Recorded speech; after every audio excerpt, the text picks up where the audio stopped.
Hey, I'm LaVeist. He's Eric ClaVille. You're tuned into LaVeist and ClaVille. Tell it to you straight the way it is from a black male's perspective. Let's get right to it. Today's show, immigration. We have a new president, but we still have a crisis at the southern border.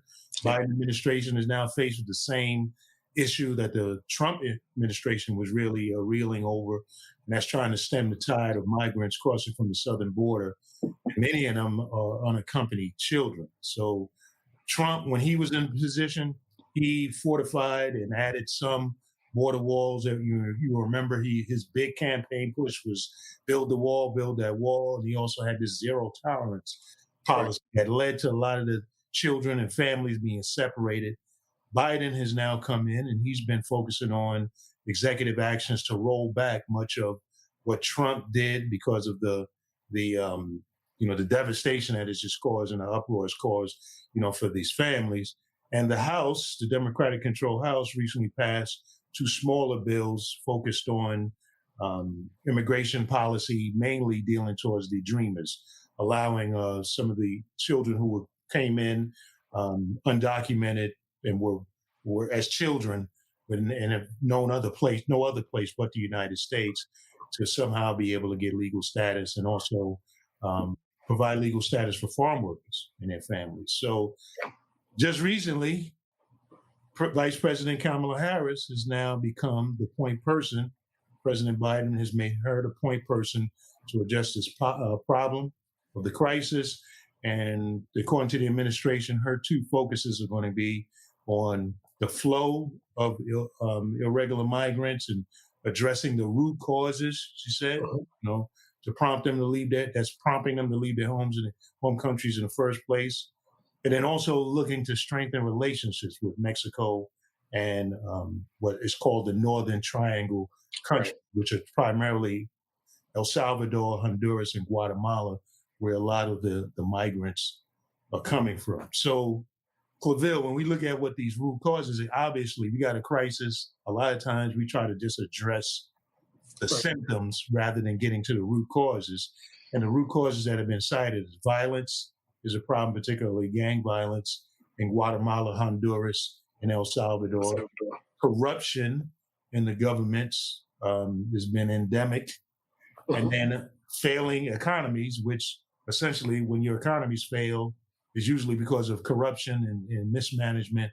Absolutely. It leads to the violence because people, are desperate and find illegal means to take care of their homes. So what's your take when you look at the current crisis and how you see what's really causing this? Yeah, so Will, I'm glad you really took time to break down what the crisis is and what we're looking at. Because one thing we suffered with over the last several years in the prior administration was misinformation. Right. So it's very good to get the true facts and about the issues that we're facing. Absolutely. Now, with that being the case, let's take a look at the issues that you mentioned first, and then I want to discuss why we're in this situation in the first place. So let's take a look at it. Number one, economic instability. Now, we know that we've been in COVID-19, and if you're not looking outside of the United States, Will, the United States is the country that's really doing the best right now economically and really propping up the rest of the world. Right. We got the largest economy, right. The largest economy. We got the reserve currency of the world, the U.S. dollar, and other economies are flailing. I mean, they're fledgling, they are failing, and they're hurting their people. Again, we're blessed to be in a country where we have these opportunities, and the country can sustain currently the debt that we have to help. But of course, we got to address that later. So if you don't have any money, if you don't have an opportunity for a job, then what are these people going to do? They're going to risk their lives for the opportunity to make a living for their family. And that's what I think is a big thing that, like, a lot of people don't understand, or where the empathy kind of falls off, is that, think about it. If we were in this country, we move from state to state oftentimes. Exactly. Why? That's a great example. Because in one state, you don't have the economic opportunities, or you or you get recruited to another state because of a better job opportunity. Yeah. So in the United States, which is essentially 50, countries that decided to stay together with a federal government, And we the moved District from of Columbia. right, and this as another show, and the district and the taxation without representation District of Columbia, right? Absolutely. But that is, what we find. What happens is, look, if you can't feed your family, if you want better opportunities, you're going to move, and this is the migration crisis that is existing all over the world. Even when you go to other areas of the world, it's oftentimes fueled by economic desperation. And Right. I've got to somehow find a way to take care of my family. So a lot of people are coming here across the southern border and they're sending money back. And they not necessarily want to come here to stay here because they hate their countries and prefer to be here. They really would prefer to be there. But you're right, economics is a big key, I guess. And then the next issue would be what the corruption and Yeah, absolutely. Corruption. So, but let me just make one more comment about economics. That was a phenomenal analysis you gave, an example of moving from state to state. Every state is different. Can you take a look at these countries? We're very similarly set up, very geographically, like South America, right? With how close we are, yeah, how continuous some of these borders are with each other to separate the countries and the cultures. But here in the United States, our states have different cultures. Texas culture cannot be any more different than California. which is or different than New York, correct? Different than New York, and Mississippi culture is definitely going to be different than Illinois, so or DC. The taxation without representation. DC, Absolutely, right. So needs say no more, right? So when the jobs dry up in one state, you move to the next. Same thing with these countries. When jobs dry up, you move to the next. Now we're talking about violence. What happens in poverty? And we always take this issue and we blame the victim, especially in our Black and poor communities, where there is lack of economic opportunity, right? And upper mobility. Then what happens is the people in the community feed on themselves. Exactly. And do it through violence, right? So what happens is this economic instability drives violence. And then what happens when legitimate companies, legitimate economic opportunities are not there? What happens, Will? What comes in? Illegitimate. The black market comes in because, like you said, economic instability starts to break down families, because if you can't take care of your family, that starts to break down. And like you said, the next market that you look to is the illegal market, because out of desperation, you've got to do something. And when you get into that arena, all the rules start to go out the window. If there was any morality anyway, even in the legal system, when you go to the illegal system, the rules of engagement just start to go out the window, and profit over people gets magnified, and that's what we see. And then we also see drug trafficking also comes in, and we know that drug trafficking also causes violence, and we know there is a problem with illegal drugs and the drug trade south of the border. We see theatrical depictions of this on television, in movies, sometimes glorifying the violence. We know that a lot of our U.S. drug enforcement policy is based upon drugs coming from south of the border, whether they become South America, Central America, Mexico, wherever it is. But we know that a lot of our policy is based on containing that and combating that. Now, we could talk about that in another show, whether it's working or not.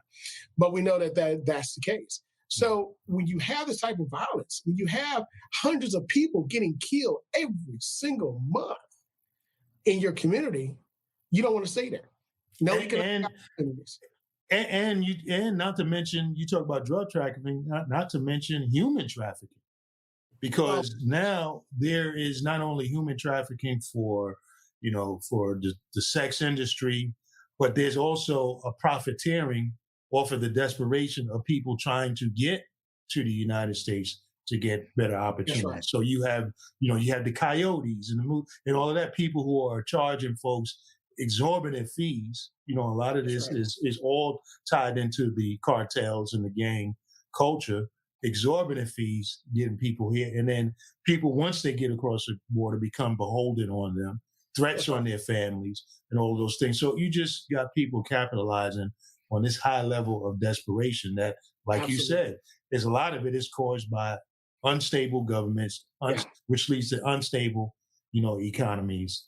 And then you just got the breakdown of the human condition and people just suffering. Yeah, I mean, if you take a look at the discriminatory policy that we have in the United States with Haitian Americans and Haitians and Cubans, because the Cubans don't become Americans until they get here. That Oh comes, yeah.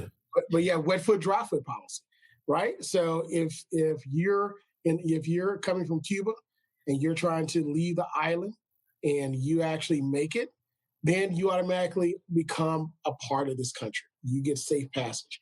If you're Haitian, you're on these boats, 90 on a boat, you're in the ocean. Sometimes a lot of people die and drown, and others, they're rescued, but then they're sent right back. And even if you make it, you're sent right back. So we see that these policies are discriminatory in its nature for Black countries and a lot of poor countries. And we see this over and over again. But another thing that you mentioned earlier is Mhm. that we talked about the bad economies. We talked about the violence. Now the corruption. So now you got governments that receive aid from wealthy countries to assist, but that money gets the corruption causes the money not to get to the people to actually help the people that really need it, and that's where you have instability of government. And unfortunately, when you have instability of government, people lose faith in the government, people lose the confidence in their country, and what they end up doing is either leaving or joining the corruption itself and not relying upon the government to help them because they say, hey, if they cannot keep their house in order, how can they help us? Yeah, that's a good point. I mean, about corruption and government aid, because one of the news articles of doing some research said it in June 2019. The State Department announced that the administration would move forward with the more than 400 million in projects and grants that had already been approved, Wow. and another 180 million would be put on hold unless the governments in those three countries, Wow. Guatemala, San Salvador, and Honduras, began curbing migration to the U.S. And 370 million would be rerouted to other foreign countries. So this is one of the things Well, the Trump administration. that's over $500 million. Yeah, I mean, these are major dollar amounts. 750 million back in 2016 was the government spent on trying to curb this problem. So we're talking about major money, and then, like you said, where are these dollars actually going? Once it gets into the systems of these governments. So you have governments that are not really taking care of their people who are clearly, desperate for a better life. I mean, you see your child starving, you've got to find some way to provide for your children. So you move, you migrate, you try to send money back. And along the way, people are getting exploited at every point of the process. And that's why now, I mean, what we really need is a comprehensive approach that gets at the root causes, that can stem this flow so that people can do what they really want, which is to stay in their home countries and have life and pursue happiness and enjoy their families, in the Absolutely. places of their birth. Absolutely. And again, one thing that we enjoy here in the United States and other Western nations is political stability. And we know in order to have a successful country, you need political stability in order for investors to come that feel comfortable investing in your country. So political stability is something that we cannot take lightly, even with all of the issues that we've had in the last several years under the former president.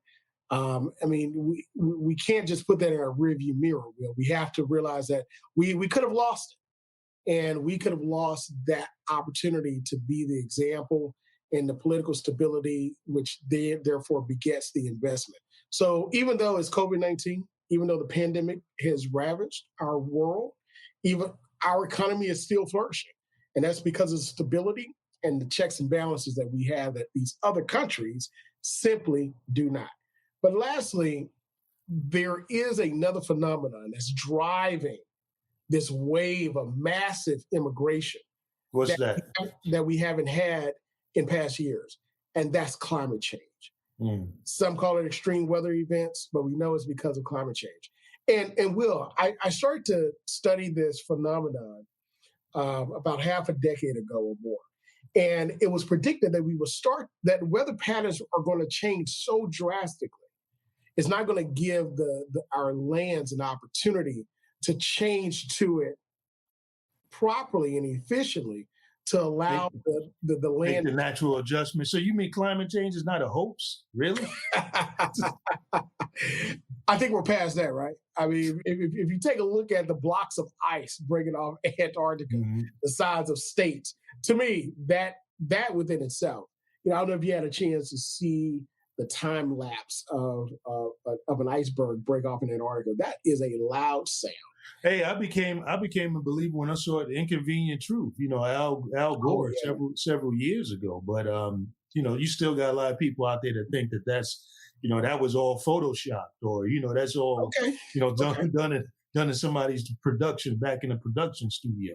Hey, look, let them believe it, but let them go to the the Pentagon report. I think 4 years ago, maybe 5, where it was before Donald Trump's presidency. They showed that the number one threat to the U.S. military abroad and domestically, not nuclear weapons, not North Korea, not China at that time, not Iran, not Russia, but not Al Qaeda, not Al Qaeda. Oh man, look, they're not worried about Al Qaeda. Look, it was rising sea levels across the world. That was the number one threat to our bases across the world. So now, if you on military bases, every single new road that's constructed, a bridge, is actually constructed about 13 inches higher. Or actually, no, I take that back. 30. It's constructed between 1 and 3 feet higher because of the anticipated increase in sea level change. So sea level change is going to happen. Water is going to increase. The tide's going to be much higher when it comes in than it was in the past. So we just have to get ready as a country and know that this is going to happen and protect ourselves and adjust accordingly. But we can do it here, right? Right now, we're working on a multi-trillion-dollar infrastructure bill. That is generational, life-changing money. I want you to know that. I want our listeners to understand that the work that's about to be put in for our country's infrastructure, for our grid, our electrical grid, our renewable energy, water systems, bridges, roads. This is generational changing for us, income-wise, wealth-wise, opportunity-wise, and the like. We see the impact of it just recently. I mean, in Texas, where you had this major storm came through in Texas, because Texas is on its own grid, doing what Texas does.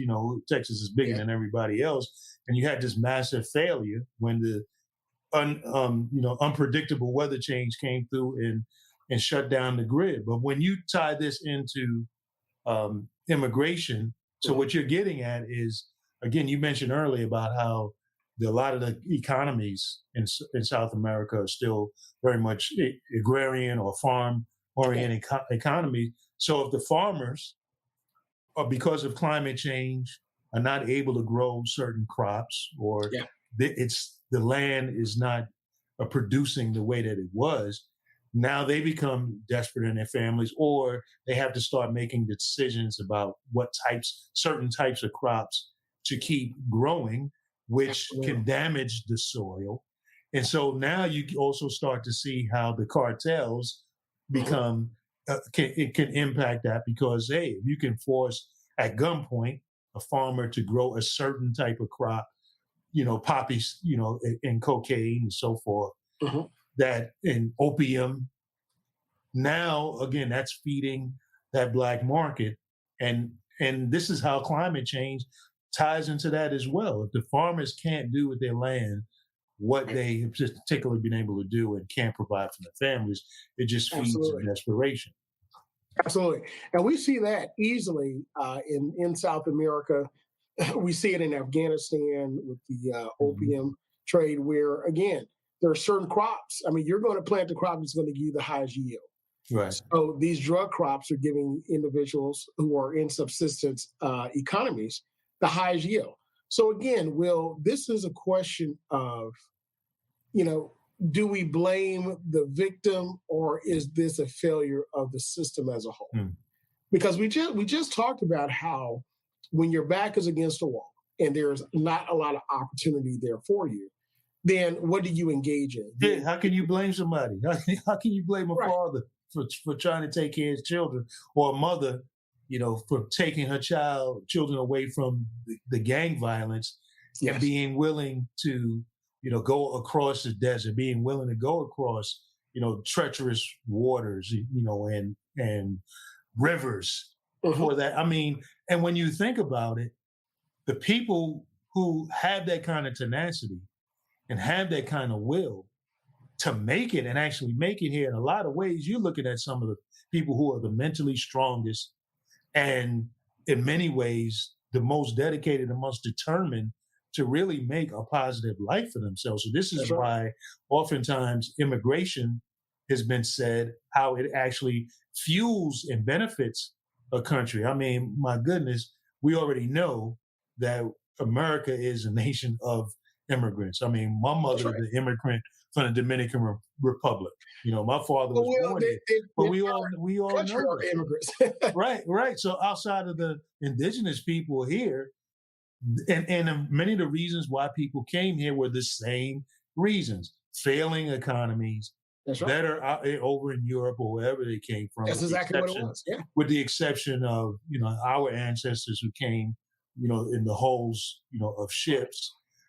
It was failing economies that drove the Europeans here. And it was the economy and white supremacy that justified the slave trade. Yeah. So we're looking at very much the same dynamic. So like you said, we can get down to the root causes. We can stem the flow. One of the things I'm wondering about your take on Kamala Harris being the point person on this, and whether this may or may not be good for her career, depending on how it turns out. We know that she is the daughter of immigrants, both from Asia and also from fathers from Jamaica, mothers from India. So she knows very much her DNA is very much tied to this issue in a very personal way, as most Americans are. What do you think? I mean, is she getting set up potentially to fail? Or? Well, Will, that's a good question. But keep in mind, every presidential administration faces a crisis, multiple crises. The crisis that Obama administration faced in its first term was administering the bailout. Remember, the bailout was signed by President George Bush, and the banks got their money first and left. Then they say, here, Obama, it's up to you now to manage and get us out of this hole. The bailout didn't bail out African Americans, but go ahead. Exactly. It did not bail out African Americans. No, it did not. Now it's up to you to bring the economy back for Main Street. Wall Street, we're good. Wall Street, keep in mind, Wall Street and the connector always get their money first. Period. Right. All right, so we know that banks, they get theirs first and they're out. Then it's up to the common man to scrounge.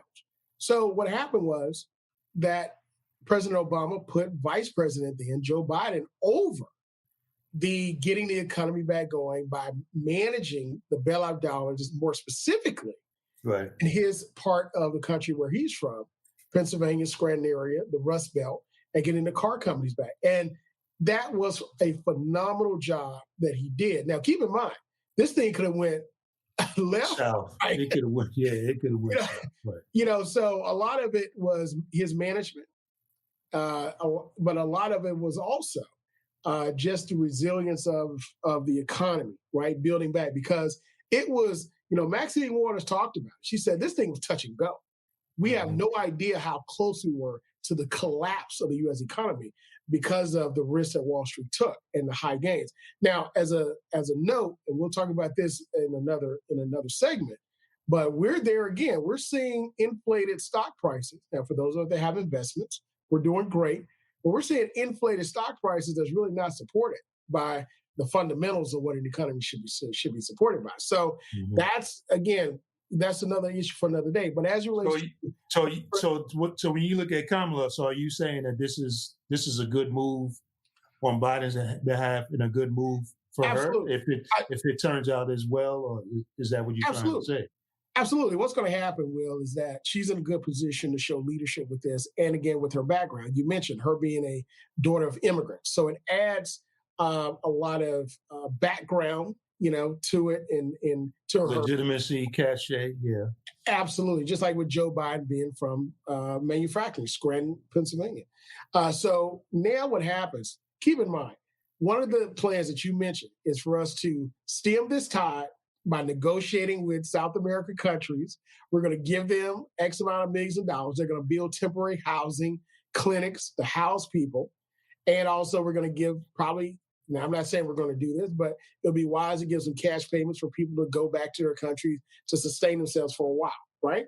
But really it's about building long-term relationships with these countries and reinstituting some types, as you mentioned before, the numbers, some type of accountability to get job programs for people to work. Building programs work, especially in countries like that where you have low-skilled workers, because those low-skilled general laborers and some high-skilled, they come here to work on construction areas, construction projects. So you just duplicate it there. So that's what's going to really happen. And we're going to see this. Right now, we're taking a hit. And the reason why we're taking a hit is because of the policies that former President Trump implemented. President Trump himself basically banned nationals from certain countries, reduced refugee admissions to its lowest level since 1980, reversed the decline in arrests of unauthorized immigrants in the U.S. He canceled DACA, Deferred Action for Childhood Arrivals program, deported 690,000 unauthorized immigrants brought to the U.S. as children. So that means, Will, if you were brought here as a 6-month-old or 1-year-old, and grew up, went to high school, went to college, still, you get deported back to a country you know nothing. It's crazy. And he also ended the temporary protection status for Haitians, Nicaraguans, Sudanese, and then signaled that Hondurans and also Salvadorians could have also lost their authorization and protection. And this was in 2017. So he created a lot of this. He created this logjam. Because look, if you deport 690,000 people, almost a million, what do you think those people are going to do? They're going to come back to the home that they know. So that's why so a lot of those policies that were implemented head on without a plan in order to fix the system by the Trump administration, that helped to cause this logjam. So I think we're in a good position for her to succeed in this effort. I think it's going to be a good look for her when she eventually runs for president. I'm going to read this quote from Jay Johnson, who was the U.S. Secretary of Homeland Security during the Obama administration, 2013 to 2017, looking at the spike in immigration that began under his watch. So he said, as far as how to solve this, he said, it has to be at least a 10-year project. There's no quick fix to poverty, violence, and corruption. We started this in 2016 with $750 million, really a drop in a bucket. Wow, he said that's a drop in a bucket. But the money was help, $750 million. Wow. And he said that was a drop in a bucket, helping coffee growers deliver coffee to the market, for example. It was beginning to have an effect, but the administration has turned that money off now, meaning the Trump administration, the exactly wrong thing to do. So the moral of the story is there's no amount of security you can throw on the southern border to end illegal migration. You have to address the push factors, period. So when you hear that, what should Black people do? What should our people do in understanding this immigration issue? And again, how do we address the push factors, the root causes that are triggering this in the first place? Well, Will, we have to be at the forefront again. As I mentioned, we have to understand the truth through facts and policy, just like we discussed. We went through the issues that were the issues we're dealing with now, not made up issues, but real issues and the causation of them. We also looked at the history behind that in the former administration of policy that helped to create this.